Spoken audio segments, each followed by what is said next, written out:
Welcome back friends, this is radiance biology classes and I am Mudassir Hamid. पिछले video में हमने बात की थी ह्यूमन एयर के डिटेल स्ट्रक्चर की। आज के वीडियो में हम बात करेंगे ह्यूमन एयर के फंक्शनिंग की, वर्किंग की। What is the functioning, what is the working, how does this human ear works. We will see this in detailed manner. Okay, जैसा कि मैंने पिछले वीडियो में आपको बताया हुआ है कि ह्यूमन एयर दो इंपॉर्टेंट काम करता है। One of the important functions is the balancing of the body, and another function is the process of hearing. Right? ये sound vibrations को, hearing stimulus को receive करता है, then sends that hearing stimulus to the hearing center of the brain, hearing center of the brain. Okay? हम दोनों functions को एक एक करके explain करेंगे. First, we'll go with the function of hearing. Right? Human ear has got two functions. First one is the function of hearing, and second one is the function of maintenance of balancing, maintenance of equilibrium and posture of the body. या मैं लिखूं आसान भाषा में balancing of the body. Balancing of the body is known as maintenance of equilibrium. Right, पहले हम जाएंगे hearing की तरफ। हमारा जो ईयर है, कान जो है, ये साउंड वाइब्रेशन को कैसे रिसीव करके कैसे उनको ट्रांसपोर्ट करता है to the hearing centre of the brain. Right, पिछले वीडियो वाला डायग्राम मैंने यहां पर रखा है, हम इसको भी देखेंगे एंड आज मैंने नया वाला डायग्राम बनाया है। I will try to explain with the help of both these diagrams. आपको कॉकलिया का स्ट्रक्चर मैंने पिछले वीडियो में, लास्ट वीडियो में अच्छे से एक्सप्लेन किया है। So let sound vibrations ear pinna से, ऑडिटरी कैनाल से, ऑडिटरी मीटस से होते हुए इस टिम्पैनिक मेम्ब्रेन को स्ट्रक की। टिम्पैनिक मेम्ब्रेन वाइब्रेट हो गया and those vibrations are sent to the middle ear. मैंने आपको पिछले वीडियो में एक्सप्लेन किया हुआ है, middle ear is represented by the tympanic cavity, और उस टिम्पैनिक कैविटी में 3 ईयर ऑसिकल्स होते हैं। यह टिम्पैनिक कैविटी नीचे की तरफ से with the help of Eustachian tube जुड़ा हुआ है फेरेंजियल कैविटी के साथ। क्यों जुड़ा है? For that you can go to my previous video on Radiance biology classes. Right, ear ossicles 3 हैं, मैलियस, इनकस एंड स्टैपिस। तो ये middle ear, tympanic cavity, middle ear क्या काम करेगा? ये इन साउंड वाइब्रेशंस को एम्पलीफाई करेगा। क्यों करेगा amplify? We have discussed that in our previous video. Those amplified sound vibrations are sent through this oval window. मैंने पिछले वीडियो में बताया है आपको, oval window is also known as fenestra ovalis. तो साउंड वाइब्रेशंस ओवल विंडो के through, fenestra ovalis के through cochlea के अंदर पहुंच गया। कॉकलिया के कौन से पार्ट के अंदर? मैंने मेंशन किया हुआ है, the sound vibrations first are transported to the scala vestibuli of cochlea. अब यहां देख सकते हो स्केला वेस्टिब्यूलाई, स्केला वेस्टिब्यूला में पेरिलिम्फ होता है, तो sound vibrations, amplified sound vibrations इसी पेरिलिम्फ के थ्रू ट्रांसपोर्ट हो जाएंगी। ये साउंड वाइब्रेशंस स्केला वेस्टिब्यूलाई से ट्रांसपोर्ट होते हुए इस मेम्ब्रेन को स्ट्रक करेंगी। What is this membrane known as? The membrane is known as Reissner's membrane. मतलब साउंड वाइब्रेशंस एक तो यहां से जाएंगी और साथ ही साथ ये साउंड वाइब्रेशंस स्ट्रक करेंगी रिजनर्स मेम्ब्रेन के साथ। राइट, तो रिजनर्स मेम्ब्रेन भी वाइब्रेट हुआ। रिजनर्स मेम्ब्रेन उन वाइब्रेशंस को ट्रांसपोर्ट करेगा into the internal chamber of the cochlea. मैंने आपको पिछले वीडियो में बताया हुआ है, कॉकलिया का इकलौता चेंबर है स्केला मीडिया। तो वाइब्रेशंस रिजनर्स मेम्ब्रेन के थ्रू स्केला मीडिया के अंदर पहुंच गई। स्केला मीडिया में कौन सा फ्लूइड है? एंडोलिम।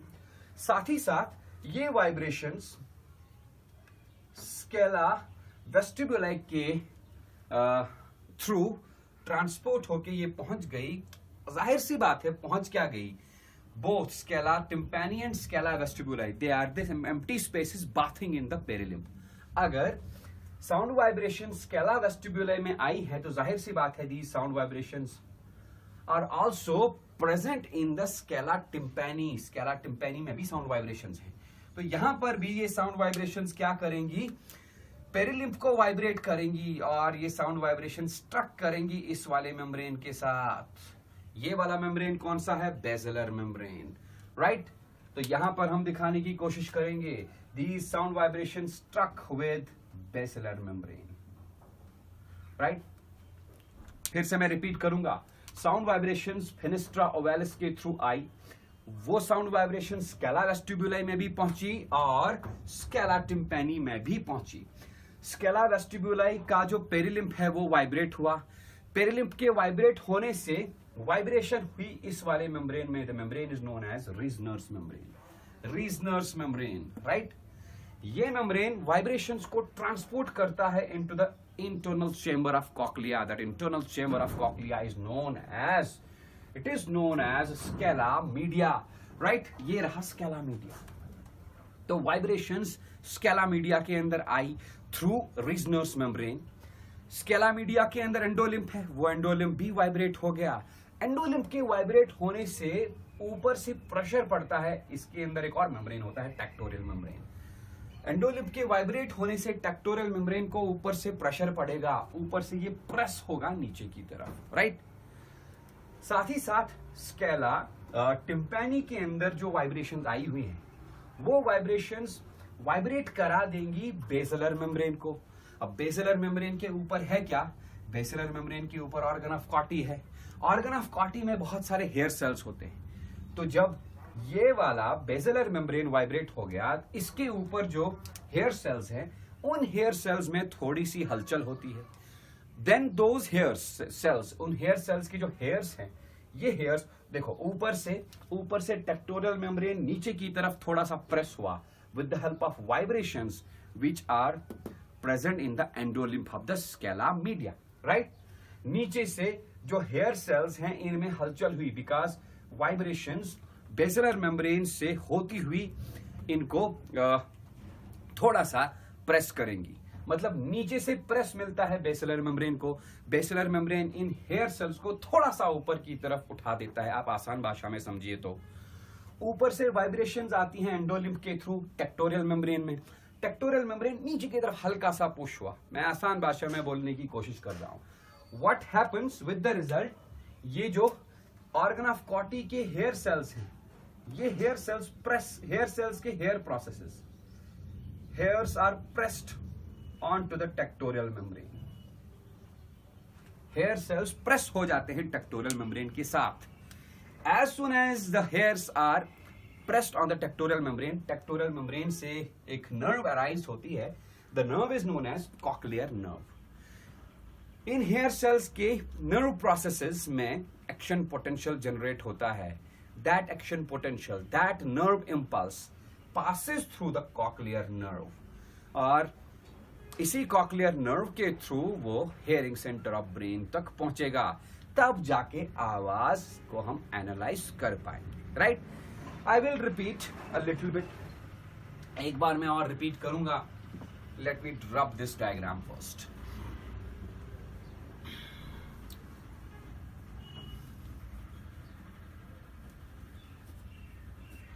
हाँ जी, मैंने क्या कहा, साउंड वाइब्रेशंस कहां से आई. दी साउंड वाइब्रेशंस, मैं लिखूं साउंड वाइब्रेशंस और साउंड वेव्स. हाँ, एक और बात आप याद रखेंगे, इन साउंड वेव्स का फ्रीक्वेंसी 20 हर्ट्ज से लेके 20,000 हर्ट्ज होना चाहिए. ये साउंड वेव्स, ये साउंड वाइब्रेशंस ऑडिटरी मीटर्स के थ्रू आई. ऑडिटरी मीटर्स, और ये पड़ गई टिम्पैनिक मेम्ब्रेन के पास. टिम्पैनम इन साउंड वाइब्रेशंस को ईयर ऑसिकल्स के थ्रू एम्प्लीफाई कराएगा. एंड ईयर ऑसिकल्स के बाद ये साउंड वाइब्रेशंस फेनेस्ट्रा ओवैलिस के थ्रू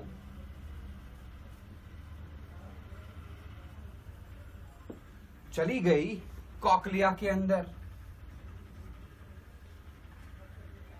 कॉकलिया में दो चीजें होंगी, एक बेसिलर मेम्ब्रेन, नीचे वाला बेसिलर मेम्ब्रेन, जो कि कहां पर होता है, मैंने अभी कहा आपको, basilar membrane is present at the roof of the scala tympani. Basilar membrane vibrate हो गया, राइट, और ऊपर से स्केला वेस्टिब्यूलाई में जो रीजनर्स मेम्ब्रेन है वो भी वाइब्रेट हो गया। मैं यहां लिखूं vibrations in which membranes? Basilar membrane and Reisner's membrane.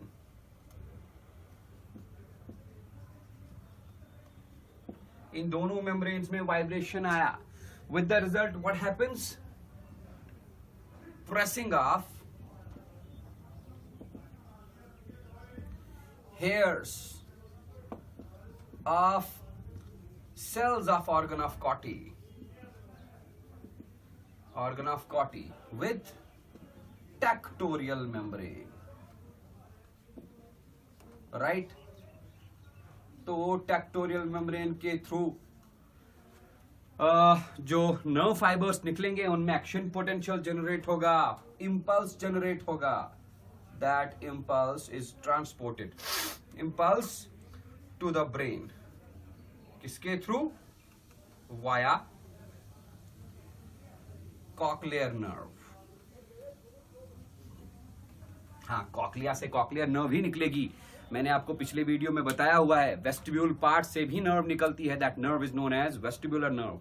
दोनों नर्व्स एक साथ ज्वाइन होके एक ही नर्व बाहर आती है, that nerve is known as vestibular cochlear nerve और ऑडिटरी नर्व। यही ऑडिटरी नर्व इस इंपल्स को ट्रांसपोर्ट करेगा, लेके जाएगा to the hearing centre of the brain, जहां पर ये आवाज एनालाइज होगी और हमको आवाज सुनाई देगी, राइट? तो it was about the first function of the human ear. अगला फंक्शन ह्यूमन ईयर का है, मैंने पिछले वीडियो में भी थोड़ा सा बताया हुआ है, आज भी मैं उसी को रिपीट करने जा रहा हूं, बैलेंसिंग ऑफ द बॉडी और maintenance of equilibrium of the body. Let me tell you a little bit about that. पिछले वीडियो में आपने देखा होगा, पिछला वीडियो तो आपको पता चल गया होगा कि इंटरनल ईयर के दो पार्ट्स होते हैं, एक तो कॉकलिया, कॉकलिया के अंदर ही मेन हियरिंग ऑर्गन होता है जिसको हम बोलते हैं ऑर्गन ऑफ कॉटी, उसका फंक्शनिंग हमने अभी अभी यहां पर देखा। और दूसरा पार्ट होता है इंटरनल ईयर का, that part is known as vestibule, right? यही वेस्टिब्यूल वो पार्ट है which is responsible for maintenance of posture and equilibrium of the body. Is it okay? Vestibule में दो हिस्से होते हैं, क्या क्या? एक सेमीसर्कुलर कैनाल्स, सेट ऑफ 3 सेमीसर्कुलर कैनाल्स, और तो और उसमें होता है ऑटोलिथ ऑर्गन। ऑटोलिथ ऑर्गन में दो पार्ट्स होते हैं, सैक्यूल एंड यूट्रिकल। ओके, हाँ जी। तो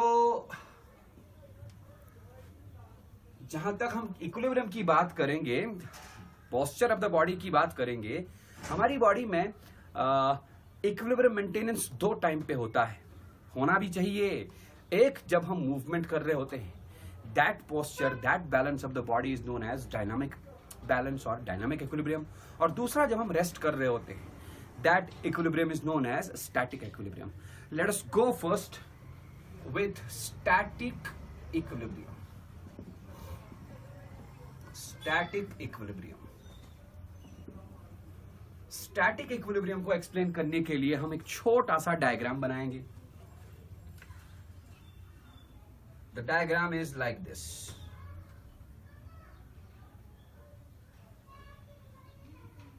ओके,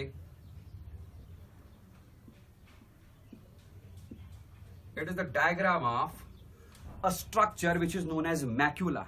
और मैक्यूला कहां पर होते हैं? I have told you about these maculae in the previous video. Maculae are present in the ampullae of the semicircular canals, right? तो ये रहा मैक्यूला का सिंपल सा स्ट्रक्चर।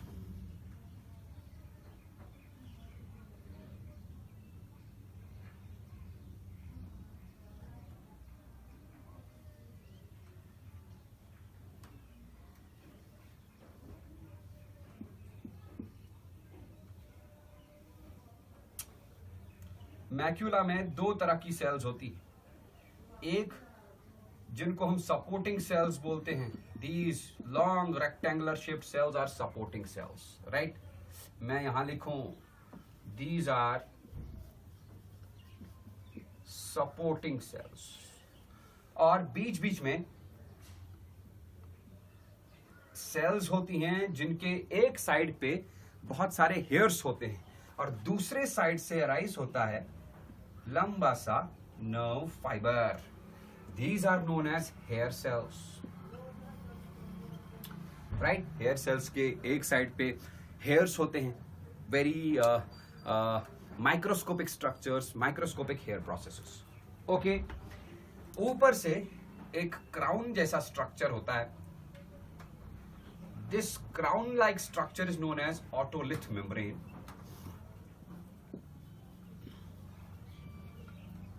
Otolith मेम्ब्रेन, और इस ऑटोलिथ मेम्ब्रेन में कैल्शियम कार्बोनेट के बहुत सारे ग्रैन्यूल्स होते हैं.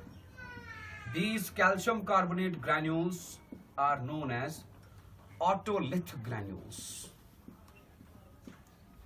ऑटोलिथ ग्रैन्यूल्स, या इसको हम बोलते हैं ear dust, right.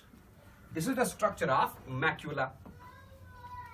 And where this macula is present? Macula होते हैं कहां पर?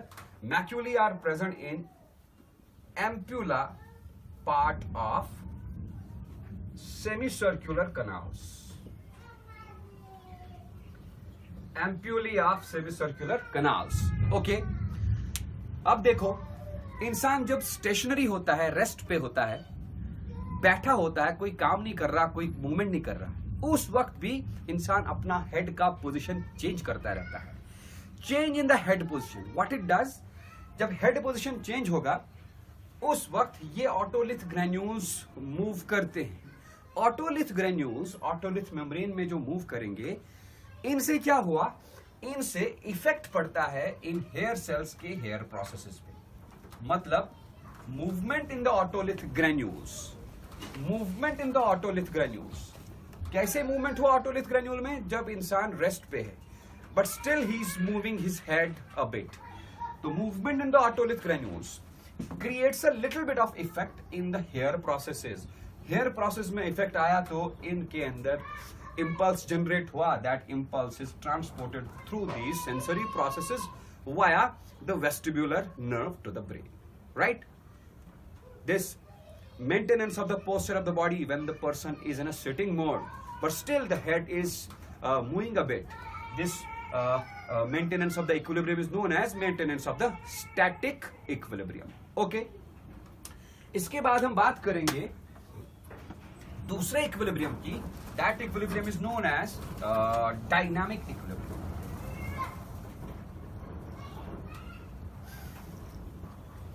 Dynamic equilibrium.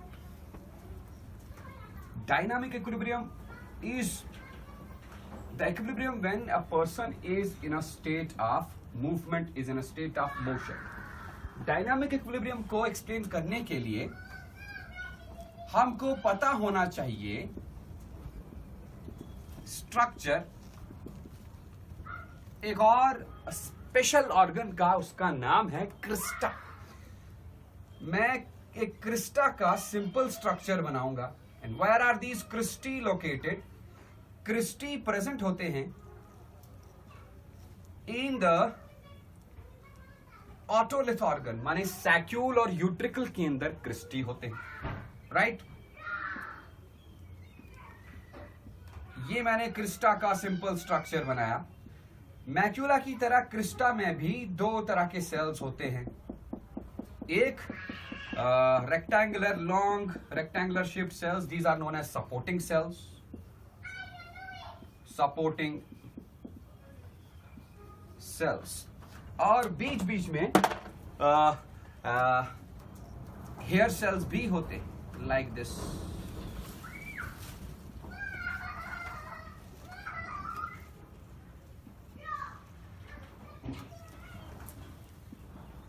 Is it okay?